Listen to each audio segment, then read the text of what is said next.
Bonsoir Patrick Atlas. Bonsoir, Je suis très heureuse de t'accueillir merci. pour une conférence ce soir. Je dis t'accueillir, mais tu fais partie du cercle de généalogie puisque tu es même membre du conseil d'administration. Tu es passionné par la généalogie et tu es médecin. Tu es médecin du travail et c'est avec cette double casquette que tu envisages cette conférence. D'un côté, la généalogie et de l'autre, cette curiosité renforcée par tes compétences scientifiques pour les tests génétiques. Génétique et généalogie, ta conférence c'est ADN et généalogie. Tu vas nous en parler et tu as aussi l'idée de créer au sein du CGJ un groupe qui s'intéresserait à l'ADN et à la généalogie. Donc, tu vas parler de l'ordre d'une heure et donc, et à la suite, euh, les participants, vous êtes là ce soir très nombreux. Je voudrais saluer la présence du généticien Marc Fellous, saluer la présence aussi de gens qui nous écoutent de très loin. Quelqu'un nous écoute d'Argentine. Je disais que tous ces participants pourront poser à l'issue de la conférence des questions, ou bien par le chat, ou bien en ouvrant le micro. Et si vous n'êtes pas encore membre du CGJ, je vous invite vivement à nous rejoindre. Nous ne sommes pas chers du tout, mais nous sommes riches de documents, de chaleur humaine et de vraie entraide. C'est à toi, Patrick. Oui, bonjour à tous. Merci d'avoir rejoint la conférence. 50 personnes maintenant, je pense que d'autres devraient arriver. Alors oui, effectivement, donc ça fait, j'ai regardé la première fois que j'ai fait un test, c'était en 2014, je crois, donc ça fait maintenant 8 ans. Le temps passe vite, parce que je suis, en tant que médecin, intéressé par tout ce qui tourne autour, évidemment, de l'ADN. C'est une chose passionnante. Et puis, quand j'ai vu que c'était utilisé de plus en plus.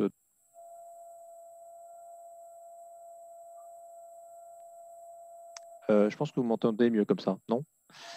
Mon micro était coupé. Donc, merci nous avoir rejoints. Donc, effectivement, ça fait quelques années que je m'intéresse à ça. Toujours les nouveautés et surtout appliquer la généalogie. Ça fait plus de 40 ans, 45 ans peut-être que je fais de la généalogie, enfin, avec des moments où je n'en ai pas fait, bien sûr. Et quand c'est arrivé, bah, je me suis penché dessus parce que sur le site où j'avais sur les sites sur lesquels j'ai des arbres généalogiques, et ben, ils ont commencé à proposer cet outil. J'ai voulu voir effectivement.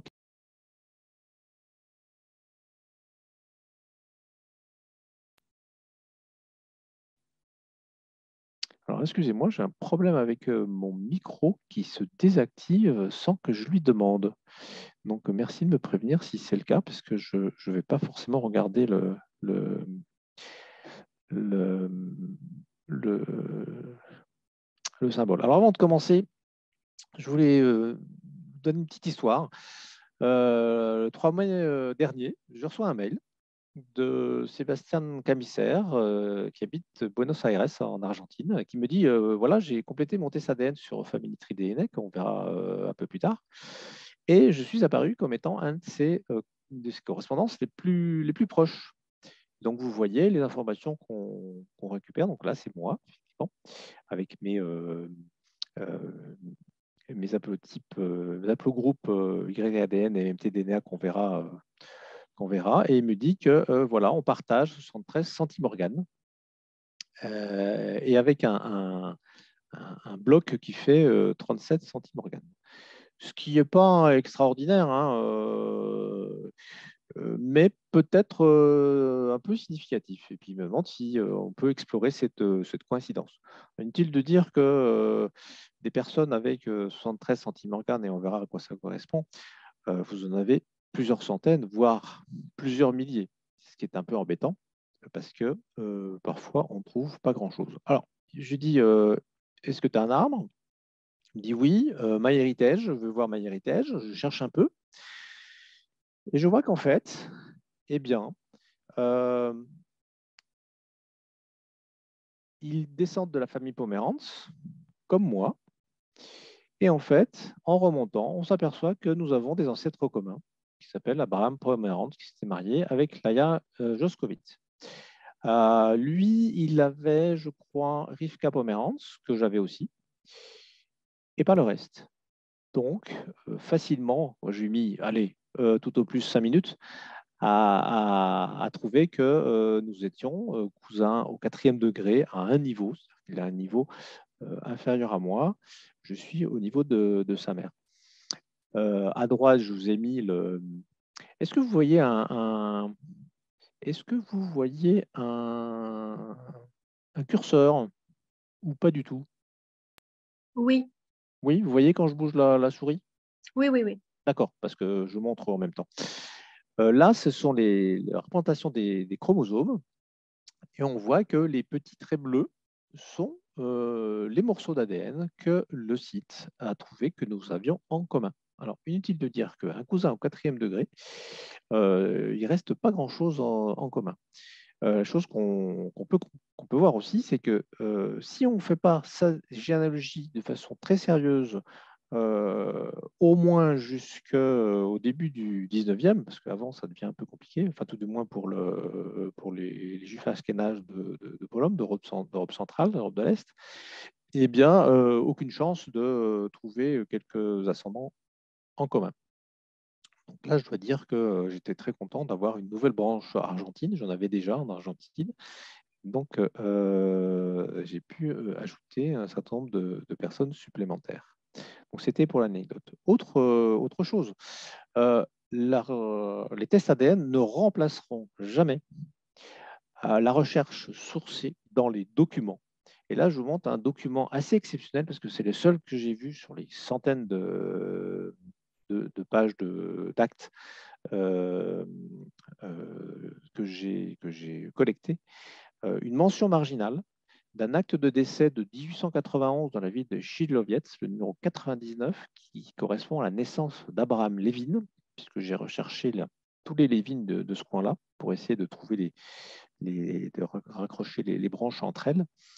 Une mention marginale d'un décès de ce monsieur Abraham Lévin le 16 février 1968 à Paris, Parisier, avec le numéro de l'acte 263-68. Et ça a été reçu à Chiloviez le 22 mai 68. C'est exceptionnel. C'est la première fois que je vois une mention marginale. Donc, ça veut dire que s'il décédait en 68 à Paris, j'avais peut-être des chances de trouver quelque chose. Et effectivement, en cherchant et puis en retrouvant un bout d'arbre généalogique quelque part, j'ai trouvé des cousins dans la région parisienne. Voilà. Donc, aucune recherche ADN dans ce cas-là. C'est la recherche dans les documents qui est indispensable, qui ne remplacera jamais les tests ADN. Alors, pourquoi on a des tests ADN maintenant? Eh bien, le projet Génome humain, qui a été lancé en 1988 et dont la mission était d'établir le séquençage complet de l'anéome génome humain. 350 laboratoires, 18 pays, et le génome a été terminé en 2003, je crois. Hein, c'est ça, oui. Achèvement annoncé en avril 2003. Entre-temps, il y a une entreprise privée qui s'est aussi mise sur les rangs et apparemment, ça a mis un petit peu des mois parmi les centaines de scientifiques, puisqu'il y avait un risque de brevet sur le génome, mais c'était un peu compliqué. Alors, avant de continuer, qu'est-ce qui se passe en France sur le plan juridique? Eh ben, en France, c'est interdit. Voilà, c'est pas interdit, c'est strictement encadré par la loi. La loi interdit la réalisation de tests, sauf dans le cadre judiciaire, scientifique ou médical. inutile de dire que là, si on veut faire un test ADN dans le cadre généalogique, ça ne rentre pas dans les cadres de la loi. De différents articles que je vous passe, je pourrais vous en parler si vous êtes intéressé, mais c'est interdit. Alors moi, je pense, il y a eu une réflexion l'année dernière, je crois, à nouveau, c'est passé au Parlement, et à nouveau, ça a été interdit dans le cadre de la loi bioéthique, je pense.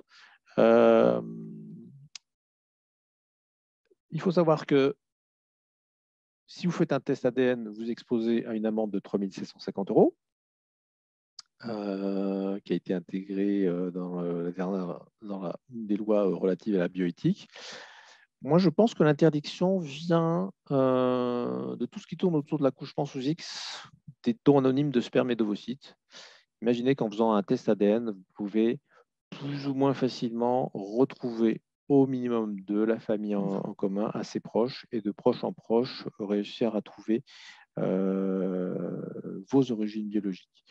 Inutile de dire que par rapport à l'accouchement sous X, par exemple, si on a autorisé des femmes à accoucher anonymement, c'est pour pas qu'ensuite les enfants ou l'enfant né sous X puisse retrouver sa mère. Et on sait que la possibilité de retrouver ses origines, c'est extrêmement compliqué en dehors des tests ADN.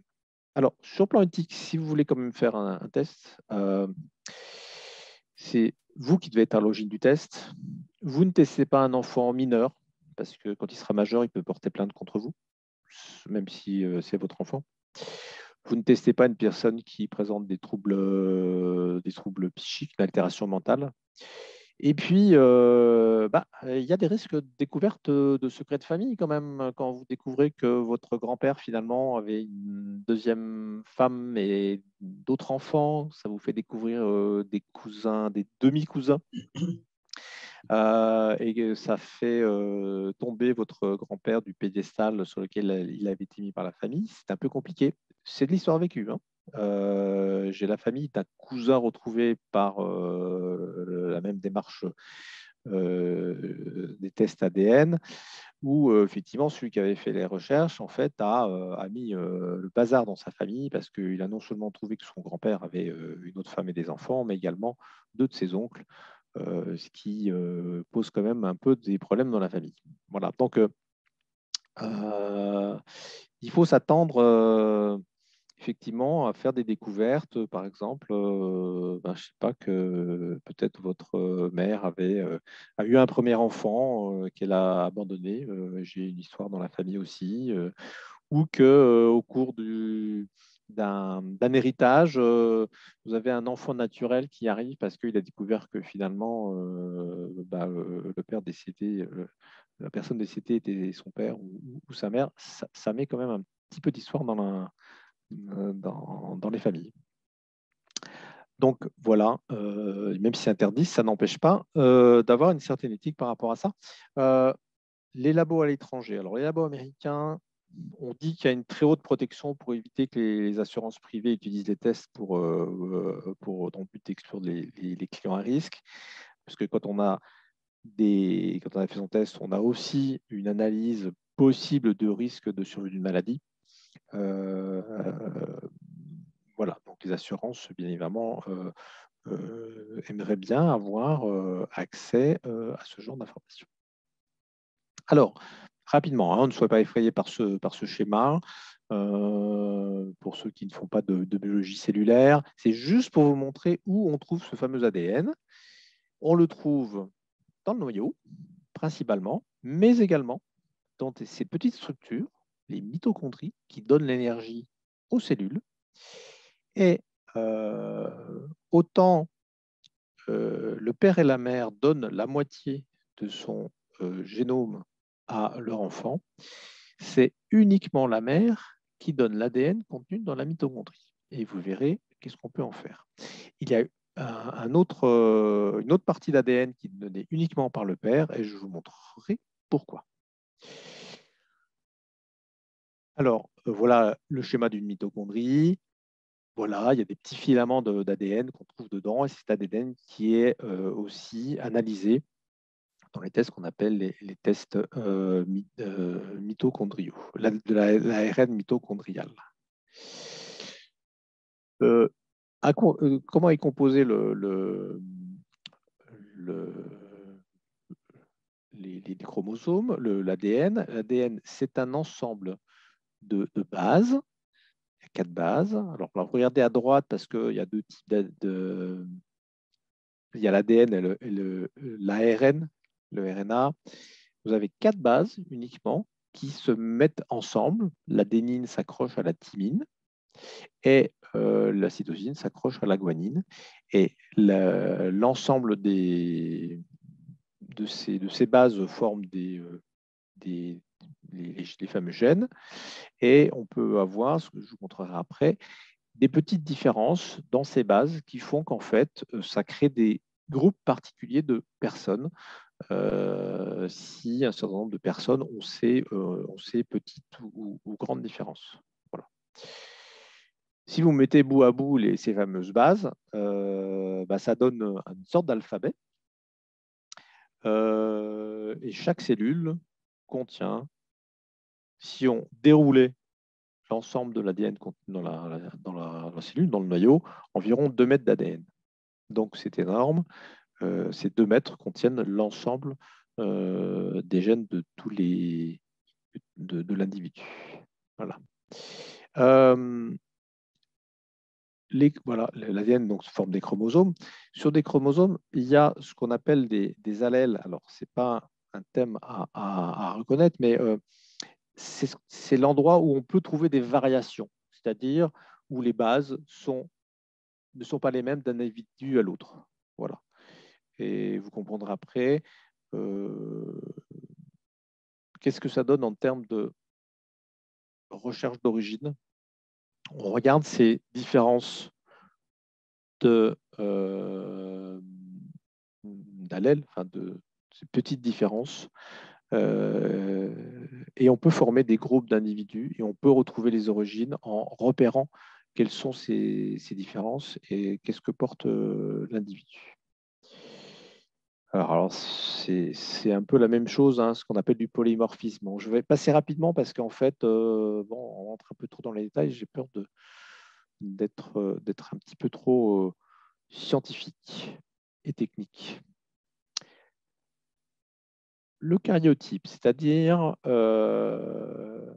l'ensemble des chromosomes pour un homme et pour une femme. Je vous ai dit qu'il y a un type de chromosome qui est uniquement transmis par l'homme, c'est bien évidemment le chromosome Y, qui n'existe pas chez la femme. Et donc, ce chromosome Y sert également pour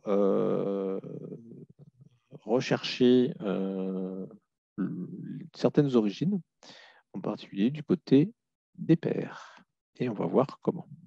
Alors, si on prend en charge, voilà, admettons que vous êtes ici ou là, vous récupérez une partie de chaque individu, de chaque ascendant qui est au-dessus de vous.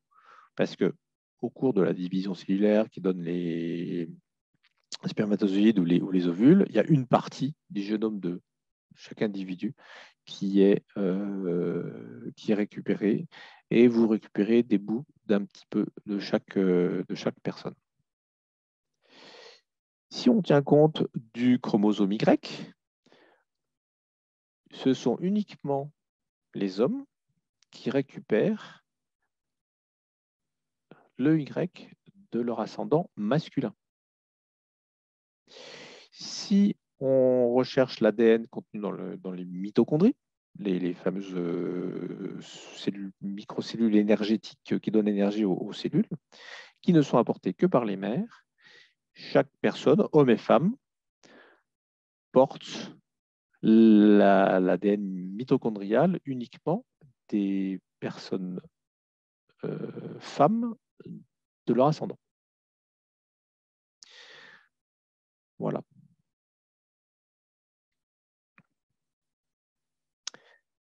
Voilà la transmission maternelle de l'ADN mitochondrial, juste d'un autre côté, c'est-à-dire que si je suis une femme je suis porteur et je le transmets à tous mes descendants. Donc uniquement du côté des femmes. Alors, je vous avais parlé tout à l'heure, enfin à l'instant, qu'il y avait des petites différences de base d'un individu à l'autre, et ça crée ce qu'on appelle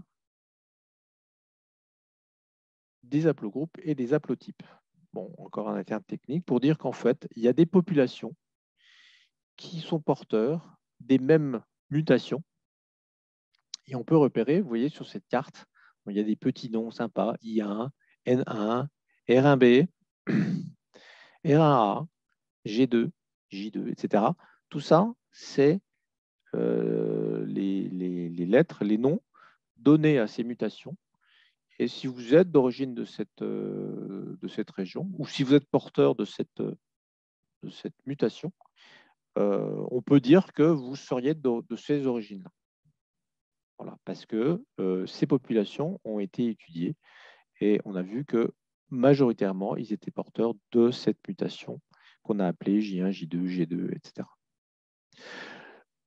On n'est là toujours pas dans le cadre de la recherche génétique, de la recherche généalogique. C'est dans la recherche des origines.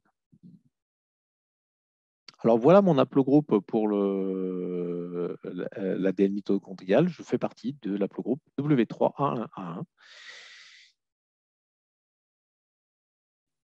Ces haplogroupes font partie de ce qu'on appelle d'un arbre phylogénétique, c'est-à-dire qu'en fait, à partir d'un premier individu, les groupes se sont constitués parce qu'il y a eu à chaque fois des petites mutations. Et de mutation en mutation, vous voyez, moi je suis les WPA1A1, je suis ici. Et en fait, il y a eu des mutations diverses. Et si on remonte, je fais partie du groupe N pour l'ADN mitochondrial. Pour l'ADN Y, l'ADN qui a été transmis par mon père, mon grand-père, enfin les hommes de mes ascendances, je fais partie du groupe G-FGC 32409. Enchanté. Voilà. Et si on prend l'arbre phylogénétique, je suis ici, dans l'aplogroupe G, qui dépend de... comment on se dit, tiens, G, donc qui est d'origine Asie de l'Est, centrale et Europe. Les centimorganes, qu'est-ce que c'est? Je reprends la définition parce que chaque fois, je ne suis pas sûr de toujours bien comprendre. C'est une unité mesurant le lien entre deux gènes. Ça exprime le pourcentage de recombinaison entre deux emplacements sur une même paire de chromosomes. Voilà. Et donc, plus le centimorgane est grand, plus vous avez des gènes ou des bouts d'ADN en commun, et plus vous pouvez être certain d'être en lien avec la personne qui a fait également son test. Alors voilà un tableau. Alors, il faut réussir à rentrer dedans parce que c'est un peu compliqué. Vous voyez les liens à partir des grands-parents, des arrière-arrière-grands-parents jusqu'à soi-même et les enfants, les petits-enfants. Vous voyez les chiffres en dessous. Votre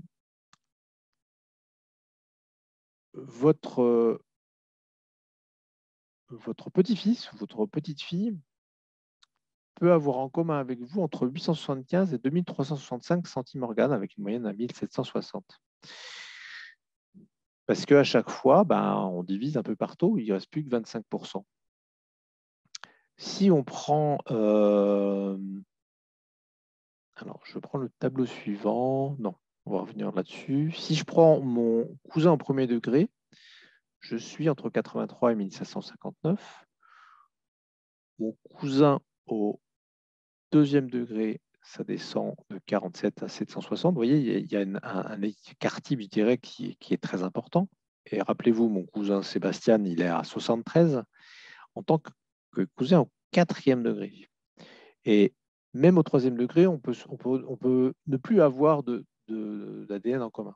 Donc, inutile de dire que là, celui qui est à 0, vous ne le trouverez pas, même si, de point de vue généalogique, vous avez prouvé que c'est vraiment votre cousin. Donc, je dirais pour mon cousin argentin, qui est au 4e degré à un niveau près, avoir 73 centimorganes, eh bien, c'est une chance parce que s'il n'y avait rien, il ne m'aurait pas trouvé et on n'aurait jamais pu recoller les branches familiales.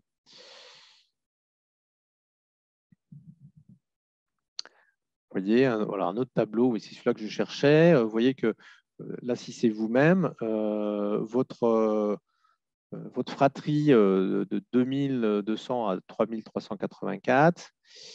Pour un neveu, c'est 1349 à 2175. Les petits-neveux, bah, ça baisse encore, 251 à 2108.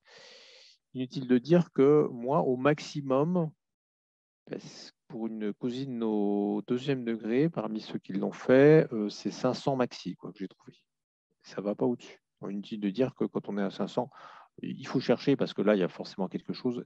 C'est une relation qui est assez proche. Donc, vous voyez là, quand même, en fonction du nombre de sentiments garde, de la correspondance que vous donnent les sites sur lesquels vous avez fait votre test,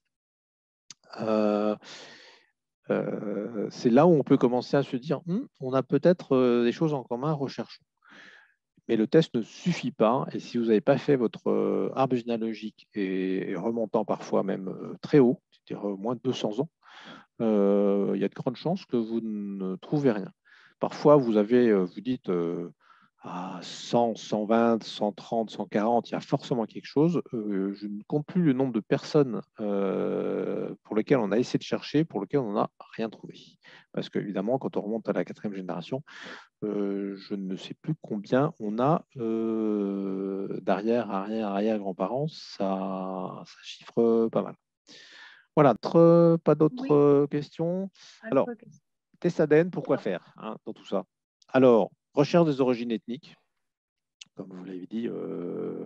Curieusement, les juifs ashkénazes semblent être la seule origine basée sur une origine d'un groupe religieux.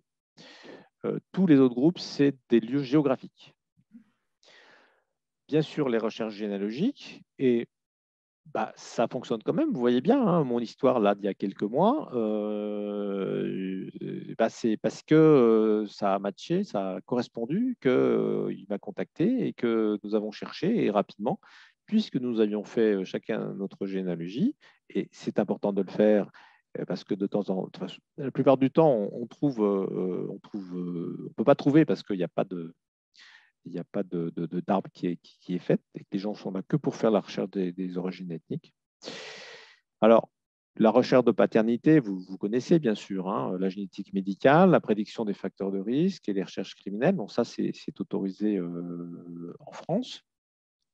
La prédiction des facteurs de risque, la génétique médicale, on peut en faire aussi parce que maintenant, les sites proposent pour pas cher du tout, de vous donner la liste de vos risques potentiels. Alors, si vous le faites et que vous n'êtes pas médecin, je vous conseille quand même de vous faire accompagner par un médecin parce que quand vous avez 30 pages de risques qui vous tombent dessus, avec des maladies, avec des noms franchement pas sympas, il vaut mieux être bien accompagné pour encaisser le coup parce que ce n'est pas parce qu'on vous dit que vous avez le risque d'avoir une maladie que vous allez l'avoir. Ça veut dire que bah, vous augmentez le risque, mais qui dit risque ne veut pas dire que ça survient à 100%.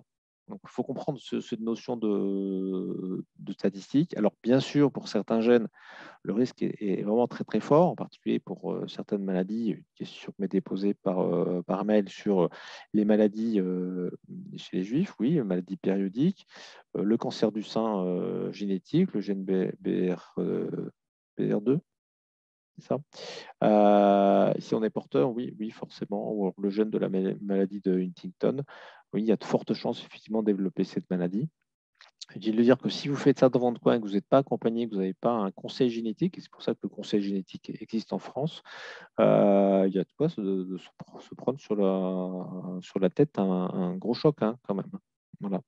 Euh, et je dirais, dans l'absolu, il n'y a pas de raison de faire des tests pour certaines maladies, y compris graves, s'il n'y a pas de prise en charge thérapeutique après. Ça sert à quoi de savoir qu'on risque d'être malade si en fait bah, on sait qu'il n'y a pas de traitement. Non seulement vous apprenez que vous êtes malade, mais en plus vous apprenez que vous ne pouvez pas être traité. C'est pas terrible, quoi. Hein, je pense que les médecins dans la salle iront dans mon sens. Alors, quelles sont les compagnies privées qui proposent des tests ADN dans le but de faire de la recherche d'origine et de la généalogie? Alors, vous en avez 5. J'ai rajouté le Living DNA récemment, puisque j'ai découvert que ça existait. Ancestry DNA, Family Tree DNA, 23andMe, et MyHeritage DNA. Les deux sites qui font aussi et qui ont commencé à faire de la gestion de l'hébergement d'arbres généalogiques personnels, c'est Ancestry DNA et MyHeritage, Ancestry MyHeritage. Société américaine, société anglaise, je crois, Living DNA. Et ils ont rajouté ensuite, Ancestry et MyHeritage ont ensuite rajouté la possibilité de faire des tests dans certaines conditions, en respectant ou pas l'interdiction des tests en France. Et on va voir ça. Alors, Ancestry. Ancestry ne livre pas en France. Voilà, il faut le savoir. Si vous voulez le faire, il faut passer soit par quelqu'un qui est dans un pays dans lequel c'est livré, ou aux États-Unis par exemple, et ensuite se faire envoyer. Par contre, dans l'autre sens, il n'y a pas de problème. Hein. Quand vous l'avez, la boîte, vous la mettez à la poste et puis ça arrive très bien chez eux. Ça fonctionne dans ce sens-là, mais pas vers la France. En août 2022, 129 $. On peut attendre quelques périodes comme les fêtes pour avoir des promotions. Il y a toujours des promotions qui sont faites. Et voilà ce que vous avez dans la boîte. Vous avez un petit tube dans lequel on vous demande de remplir avec votre salive jusque là. Et ensuite, vous avez un boîtier de réponse prépayé. Et vous mettez dans la boîte et vous mettez dans la boîte aux lettres ou à la poste. Alors, voilà ce que dit Ancestry si vous voulez commander depuis le site ancestry.fr. Mais vous pouvez passer par un site qui n'est pas en France, comme ancestry.com, ancestry.ca au Canada. Ils ont des sites émergés et dans différents pays. Moi, je crois que je suis dû passer par ancestry.com, mais je suis passé par une cousine aux États-Unis qui a réceptionné et qui me l'a envoyé. Alors, famille. Je suis où là oui, Family Tree DNA. Family Tree DNA. Il y a un outil où on peut télécharger son arbre généalogique, mais c'est une fonction annexe par rapport à Ancestry ou MyHeritage. Voilà. Vous avez les prix des différentes choses. C'est les sites les plus complets. On verra un tableau tout à l'heure des différents sites qu'on peut avoir. Voilà ce qu'il y a dans la boîte. Pareil, un prélèvement, un petit flacon de prélèvement avec une documentation. MyHeritage, alors MyHeritage, il est pas cher. Hein. MyHeritage, c'est 59 €. Ça marche très fort hein, en France. Hein. Ils ont même fait de la pub, hein, ce qui est un peu curieux. Rappelez-vous, à Noël dernier, ça cartonnait. Et beaucoup, 2114 régions géographiques qui sont possibles pour eux. Alors, eux, ils axent beaucoup sur les origines ethniques et sur retrouver des autres parents, parce que là, il y a vraiment des arbres que vous pouvez relier à votre test. Voilà ce qu'il y a dans la boîte. Donc, les instructions. Là, c'est avec un écouvillon. Donc, je pense qu'il faut gratter derrière, à l'intérieur de la joue. Il y en a deux pour être sûr que le prélèvement soit bien fait. Et vous mettez ça dans le.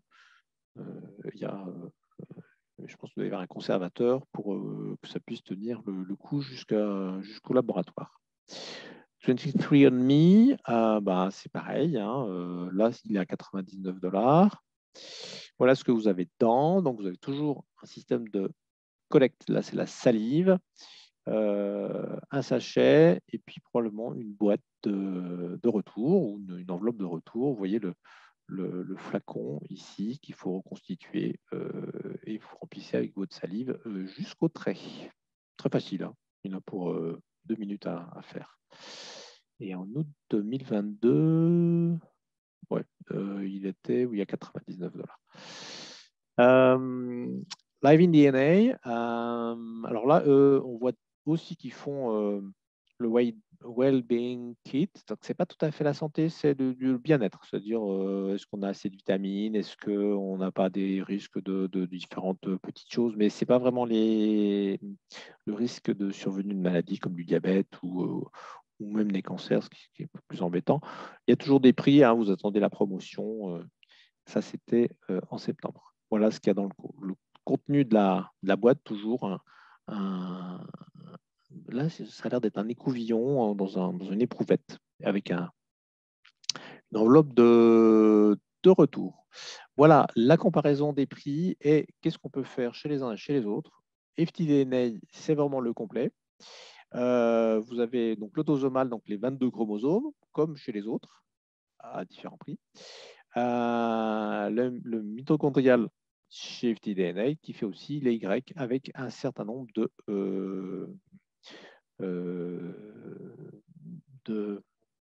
comment dire, le nombre de zones testées. Voilà. Alors, un petit truc pour Ancestry, si vous avez vraiment personne aux États-Unis que vous voulez vraiment la voir, vous pouvez créer un compte sur ce site qui réceptionne vos achats en ligne aux États-Unis et qui vous le renvoie chez vous. Donc, vous voyez, c'est pratique, ça ne coûte pas très cher. Donc, vous donnez l'adresse de ce site avec votre nom, du hangar ou du bureau de cette société Mister Shop USA. Ensuite, dès qu'ils le reçoivent, ils vous le renvoient. Ça coûte pas très cher. Alors, vu la multiplicité des sites, on n'a peut-être pas envie de faire des tests sur toutes les plateformes. Bon, moi, je crois que je l'ai fait sur Ancestry et Family Tree DNA. Et pour les autres, ce que j'ai fait, j'ai téléchargé, parce que votre fichier qui correspond à la lecture de votre ADN, vous pouvez le télécharger. Ce sont les données brutes, je dirais, et vous pouvez le téléverser, le téléverser sur d'autres sites. Family Tree DNA, vous pouvez l'envoyer sur tous les autres sites. Alors, j'ai rajouté GNAnet, qui a maintenant, ils ont beaucoup œuvré pour que les sites, les tests ADN puissent être faits en France, mais ça ne s'est pas fait. Donc, je me suis dit, on ouvre quand même notre fonction de correspondance ADN. GetMatch, qui est un outil aussi qui est aux États-Unis et qui permet également de faire des tests de correspondance sur différents ADN. Et puis, Genie.com, qui est un site généalogique particulier qui essaye de relier tout le monde avec tout le monde. Ils construisent ce qu'ils appellent un arbre universel. Eux aussi. Alors, j'ai mis oui entre parenthèses, c'est-à-dire qu'en fait, on ne télécharge pas son fichier brut ADN, mais on relie son compte Family Tree DNA avec Genie. Et on verra en fait tout à l'heure le résultat. S'il me reste du temps d'ailleurs, parce qu'en fait, ça tourne. Alors, pourquoi on peut être relié à des origines? C'est qu'en fait, ils ont ce qu'on appelle des panels. C'est-à-dire qu'ils ont analysé des groupes de personnes avec le nombre d'échantillons que vous voyez à droite. Et pour le juif, ça c'est sur Ancestry. Ils ont un panel de juifs d'Europe, avec 447 échantillons Pour les Français, 5471, etc. Et donc, plus le panel est varié et plus ils ont d'échantillons dans le panel et plus votre origine est précise. Voilà. Et si vous êtes d'origine d'un peuple qui n'a pas de panel, eh ben, il ne sera pas trouvé. Voilà. Donc c'est comme ça qu'on retrouve, qu'on peut vous relier à un groupe d'individus. Et vous voyez qu'en fait, vous avez des zones géographiques dans la majorité des cas, sauf pour les Juifs. C'est-à-dire qu'en plus de l'origine géographique, vous avez en plus l'appartenance à un groupe de population lié à une religion qui est, dans ce cas-là, la religion juive. Et je me dis toujours, heureusement qu'il y a 80 ans, les tests ADN n'existaient pas parce que là, on aurait trouvé beaucoup plus de juifs que ce qui était connu. Voilà, bon, c'est...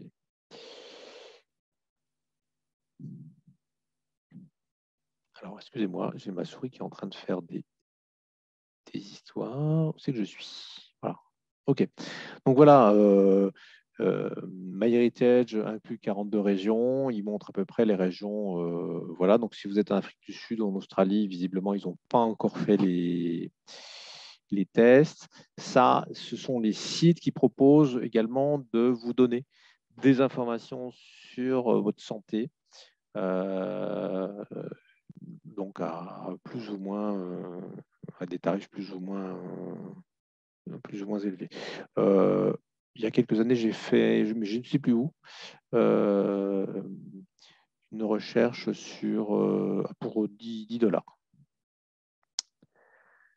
Les sites, on va essayer de faire assez vite sans trop aller sans trop survoler. Voilà, ça c'est ma page quand j'arrive sur Ancestry. Et vous voyez, 99% du européen et 1% de Pays de Galles. Je ne sais pas d'où ça sort. C'est pas inintéressant. Voilà. Et c'est apparu il n'y a pas très longtemps, parce qu'avant c'était 100%. Donc ils ont affiné leur panel et il y a un petit pourcent qui est arrivé des Pays de Galles. Peut-être qu'ils ont complété leur panel d'Europe centrale. Donc vous avez quoi? Vous avez donc découvrir l'histoire de mon ADN, voir les correspondances ADN et explorer les through lines. Et je vous montrerai ce que c'est. C'est un outil qui n'est pas inintéressant pour essayer de vous relier, de montrer de façon graphique les liens que vous pourriez avoir avec des personnes en fonction de ce que vous avez dans votre arbre. Et c'est pour ça qu'il faut faire son arbre, sinon ça ne fonctionne pas. Voilà, la zone à peu près où je situe mes origines. 99% de juifs d'Europe centrale et de l'Est. Donc voilà, donc on ne peut pas faire mieux. Hein. Un petit peu plus précis, ils disent même qu'est-ce que j'hérite de mes parents. Alors, je ne sais pas qui est le parent 1, parent 2, mais c'est le 1% Pays de Galles est de mon parent 1, mais je ne sais pas si c'est ma mère ou mon père. C'est pas précis.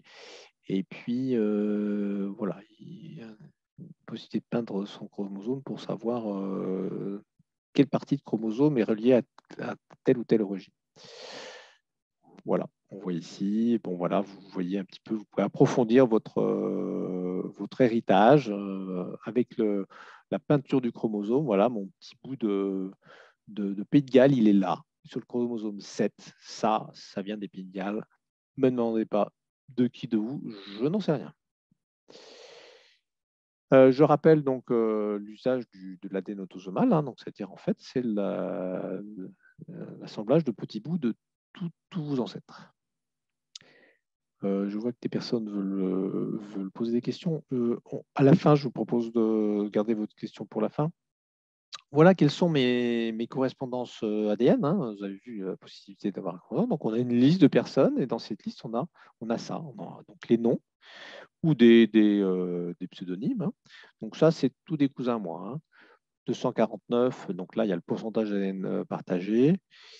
Et c'est là où je ne savais pas précisément quel était ce lien, je pensais que c'était une personne rapportée. Eh ben non, finalement, notre arrière-grand-mère est commune. Et c'est parce que j'ai vu que Françoise est arrivée en tout premier de la liste que j'ai approfondi la recherche et que j'ai finalement trouvé que nous étions réellement cousins biologiques, alors qu'avant, je pensais que nous étions cousins par alliance parce que mon grand-père, mon arrière-grand-père, a épousé en deuxième noce une femme qui avait déjà 2 enfants. Et en fait, cette femme était de la famille de mon arrière-grand-mère. Voilà. Donc, comme quoi, ça permet d'approfondir des choses qui sont tout à fait intéressantes pour approfondir les liens familiaux.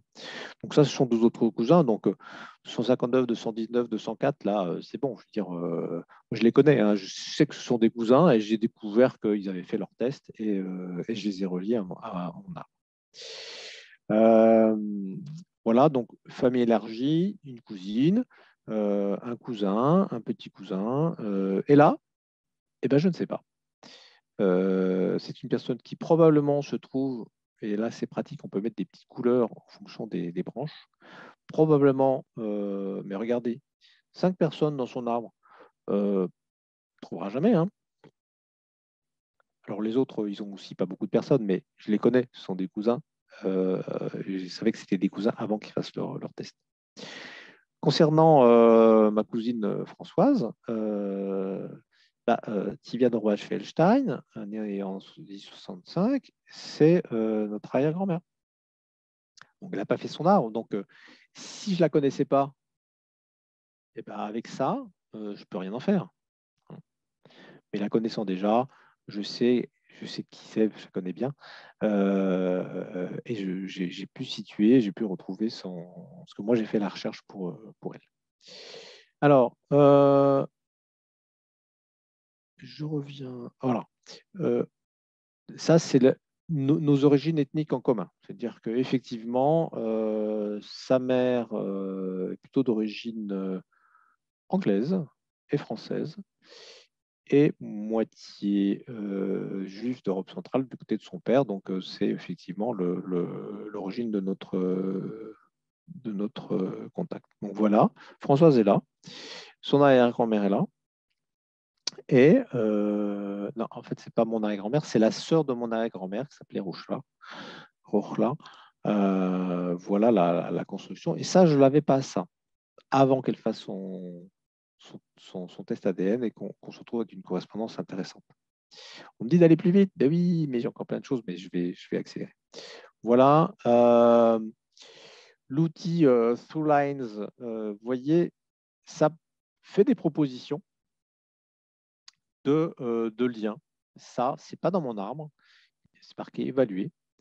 Il se trouve que mon arrière-grand-père Osias Bressler, je n'avais strictement aucune information le concernant. Je n'ai jamais retrouvé le nom de ses parents, encore moins sa fratrie ou quelques cousins proches ou moins proches. Donc c'était c'était mon mur de briques.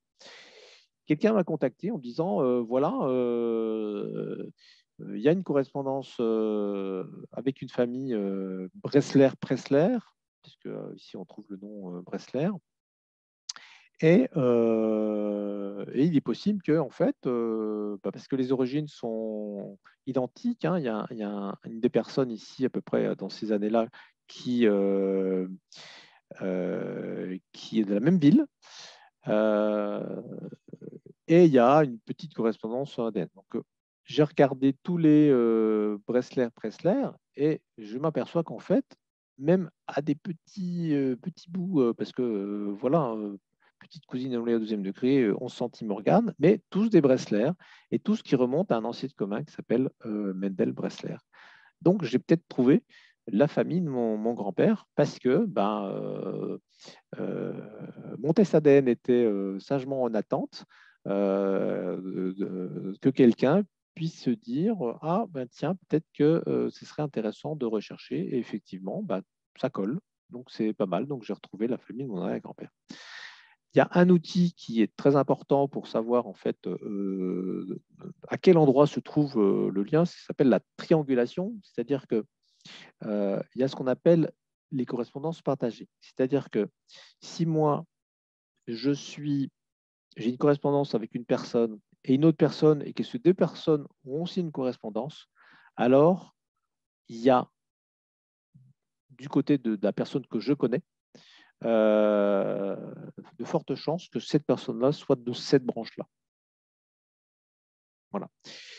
Et alors, inutile de dire que souvent, on a beaucoup de correspondances et pour retrouver, et surtout quand on a des cousins qui font partie de plusieurs branches, parce qu'avec les mariages interfamiliaux dans le même groupe, c'est parfois un peu compliqué.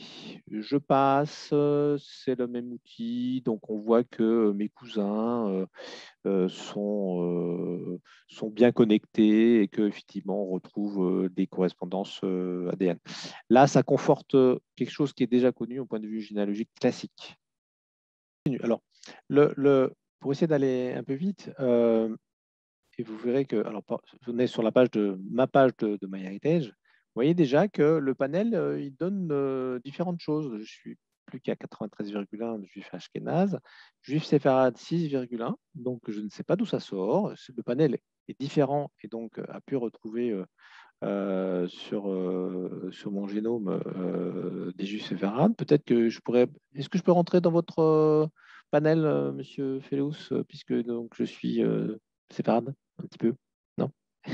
Peut-être que je vais trouver des choses intéressantes. Voilà.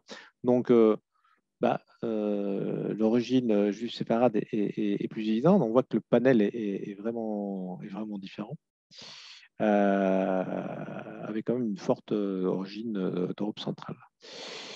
Toujours pareil, les correspondances ADN. Donc là, alors, c'est curieux parce que j'ai une cousine, Laurence, qui, alors là, on est à 514, 7,3 correspondances ADN.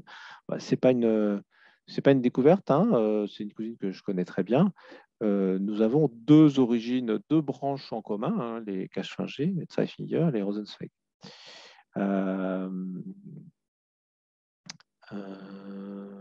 Bon, on va passer ces outils-là.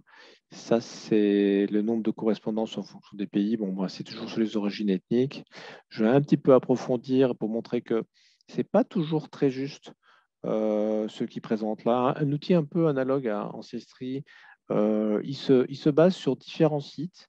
Voilà, ça, c'est la proposition en disant, alors que Laurence est dans mon arbre, ils se disent que le Henri Cache-Finger, c'est en commun et donc on a 70% de confiance que en fait, c'est vraiment cette configuration qui fonctionne. Je peux vous dire que là, on est à 100% parce que moi, je connais ma famille, je connais mon arbre, c'est ça.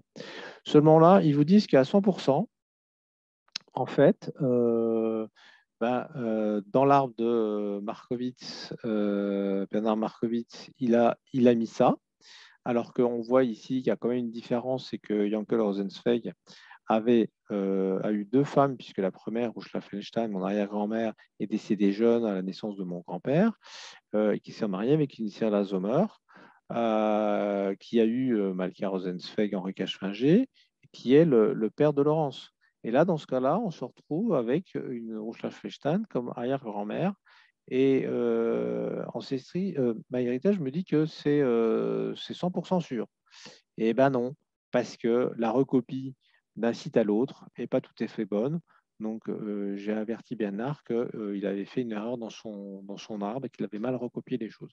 Comme les gens recopient d'un arbre à l'autre, et ça c'est la problématique, et la correspondance proposée par Ola en disant j'ai des nouvelles personnes, est-ce que vous voulez les ajouter? On clique oui, oui, oui, oui, sans vérifier, et on se retrouve avec des erreurs. Bon, c'était pour remarquer ça. Ensuite, il y a les outils, voilà, les correspondances ADN très nombreuses avec ma cousine Laurence. Et là, la triangulation dont je vous parlais, c'est-à-dire que avec cette personne-là, bah, c'est normal, c'est une cousine, nous triangulons. Hein, donc, avec moi, avec elle, et puis elle, donc on a la correspondance. Ça fonctionne, mais c'est normal, c'est cousin. Un autre cousin, ben, on triangule, c'est normal, on est de la même branche. Alors, SDH et Ezra, alors là, alors que le nombre de centimorganes est quand même assez conséquent, avec même là le petit schéma, ça veut dire qu'on a vraiment des zones communes. Je ne sais pas d'où elles sortent, ces personnes. Et j'ai dû regarder leurs armes. Soit il n'y en a pas, soit il est pas assez complet pour essayer de trouver des personnes en commun. Mais Voilà, peut-être un jour ça Patrick, viendra. n'est-ce pas un petit peu ce que tu avais évoqué tout à l'heure, à savoir l'endogamie ashkénaze, c'est-à-dire que la quantité qui est de 110, c'est peut-être une accumulation de tout petits liens génétiques accumulés au cours des siècles et non pas un lien qui indiquerait en réalité une proximité Oui, mais dans ce cas-là, on a proche. quand même des bouts en commun qui sont assez longs. Autrement, ça ne sortirait pas. Donc, voilà. Ces outils-là permettent quand même de se dire, et comme ça triangule, ça veut dire que cette personne-là a de l'ADN en commun avec ma cousine, que moi, j'ai des liens en commun avec cette personne-là, et j'ai des liens, de l'ADN en commun avec ma cousine, et donc, ça triangule. Donc oui, tu as raison, peut-être qu'on peut se dire mais étant donné qu'on a des choses en commun avec trois personnes ensemble, ça renforce la possibilité que peut-être de cette façon-là, par exemple avec mon cousin ici, toi, 2%, là 117 parce qu'elles sont un petit peu plus éloignées, on n'est pas très loin de ça. Bon, là c'est un peu plus, mais voilà.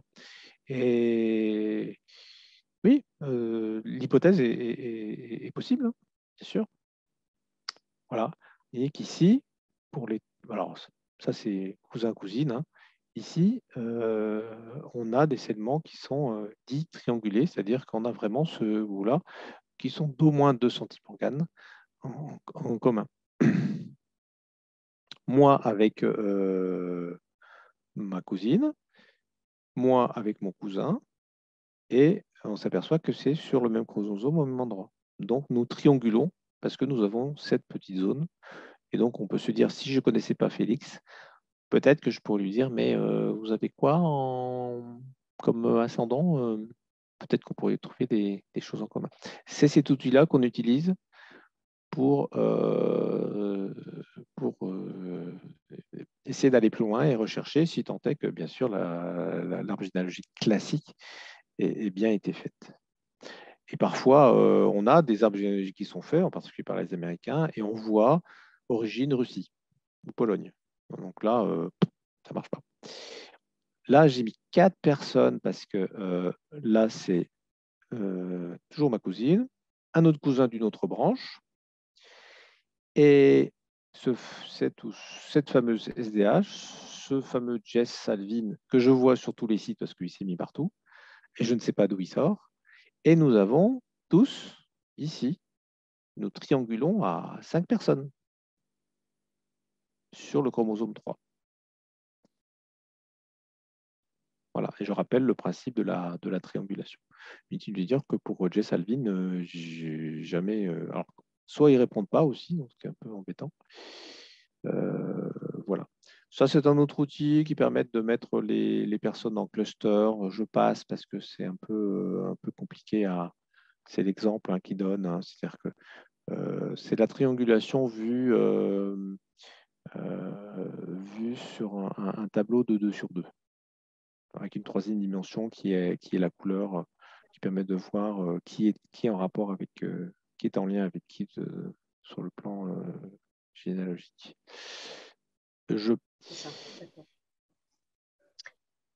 Alors, je rappelle donc l'ADN autosomal, l'ADN Y, lignée paternelle, ADN mitochondrial, la lignée maternelle qui exclut toutes les personnes qui se trouvent entre.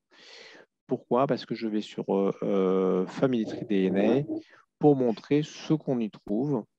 Les origines, alors c'est du 100% juif européen. Alors là, il n'y a même rien à dire, c'est très monotone. On me dit même que je suis 21% originaire de ceux qui ont, enfin, des envahisseurs de l'âge de métal, 67% fermiers, les partageurs, chasseurs partageurs à 12%, et puis l'autre, c'est j'ai pas Chasseur-cueilleur. de non-européens, chasseurs-cueilleurs, voilà. Et 0% non-européens, donc je suis vraiment européen à 100%. Ça, la correspondance toujours avec les personnes, inutile de dire que je ne sais pas d'où ils sortent. Même à 134 centimorganes avec le plus long bloc à 27, jusqu'à ici un plus long bloc à 43, c'est quand même, à mon avis, assez significatif, mais inutile de dire que Family Tree étant pas un site de généalogie, on ne trouve quasiment pas, même si c'est possible quand même, d'arbres généalogiques. Donc, il faut discuter avec eux, essayer de voir d'où ils viennent, etc. Je crois que j'ai écrit à cette personne-là parce que il y a deux Schwartz et on triangule tous les trois. Mais inutile de dire que, en plus, je crois qu'ils sont américains et ils ne connaissent pas bien leurs origines, donc c'est compliqué. Richard, je ne vais pas enlever son nom. Richard est un cousin au 4e degré. Il a été sur ce site-là. Ce qui me fait dire que c'est compliqué parce que il vaut mieux être présent sur au moins les 4 sites en téléversant à partir du site où vous avez fait le test votre ADN parce qu'il y en a qui vont ici, il y en a qui vont là. Et donc, je trouve un cousin ici, je trouve un cousin là. Alors, ce qui est compliqué parce que si je veux trianguler, je ne peux pas. J'ai au moins une quinzaine de cousins plus ou moins éloignés, proches, qui ont fait des tests, mais ils sont répartis sur 4 sites. Donc, ça veut dire que je n'ai pas toutes les branches représentées pour pouvoir trianguler et essayer de trouver de quelle branche il s'agit. Là, on peut faire de la super triangulation avec différentes personnes et on voit que là, ça triangule pour le vert, l'orange et c'est du noir ou du bleu foncé. Ici, pour le bleu et le rouge, ça triangule, etc. Une autre façon de présenter la triangulation avec les ADN et les charts dont je parlais tout à l'heure. Vous voyez ici, il y a une triangulation qui est intéressante parce qu'il y a deux, et ici une grosse partie, la moitié du chromosome 9 et un petit bout du chromosome 15, où on triangule tous les trois. Je crois que Karl doit être le père de Samantha. Et donc, mais bon, il faut qu'on explore et je ne sais pas où est le lien. Pour l'ADN maternel, donc le mtDNA, l'ADN mitochondrial, là, le W3A1, alors je passe tout ça, c'est voilà les haplogroupes, comment dire, la lignée. Hein, le W3, ça a donné W3A, puis le A1, puis le A1A, puis moi je suis au A1A1, c'est-à-dire que j'ai des mutations qui ont amené jusque-là. Et ça, c'est le nombre de personnes dans les différents pays qui ont le même ADN mitochondrial. Bon, ça, c'est assez joli. C'est la carte des migrations. C'est-à-dire que voilà, le Ève, la personne originelle qui a donné toutes les branches, moi, vous voyez, le W est arrivé ici. Donc, un petit peu plus loin que l'Europe centrale, et puis ça a migré de ce côté-là. Donc, voilà. Mais ça, on remonte à des milliers et milliers d'années. Ça, c'est les personnes avec qui j'ai une distance génétique qui est assez proche. Inutile de dire que je ne connais personne. Et ça va être difficile de retrouver la même mère ou grand-mère ou arrière-grand-mère, enfin même ancêtre féminine qu'on a en commun. Et ça peut remonter à plusieurs milliers d'années. Est-ce que, est-ce que tu as encore... Je passe. Voilà, c'est les origines, toujours les origines.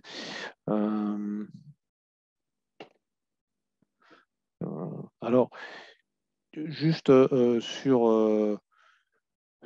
on est quoi? Family Tree, oui, mon cousin qui est là, voilà, etc. Quatrième cousin, c'est pas faux.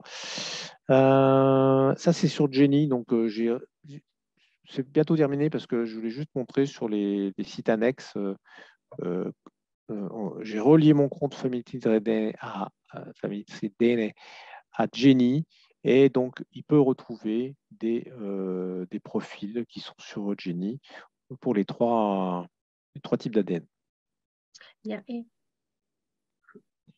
Une présentation intéressante sur Jenny, c'est qu'en fait, on a nos ascendants qui sont montrés. Donc, on peut voir si on trouve des choses en commun, hein, avec cette personne-là. Donc, voilà, elle s'est arrêtée en 1869, vous voyez, Pologne.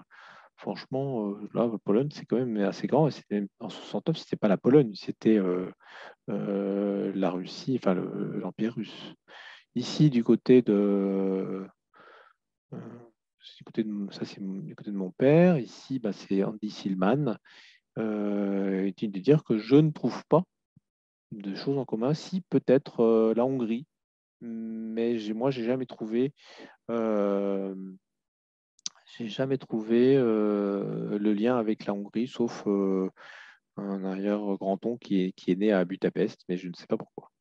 Et pardon, Oui, et sur ce tableau, on voyait que l'ancêtre commun pouvait se trouver à la 6e génération. C'est ce qui est indiqué. oui, c'est ça, oui, tout à fait. Ouais. Et je n'ai pas mes 6 générations sur toutes mes branches. Donc, si on n'a pas développé les mêmes branches, on ne peut pas trouver.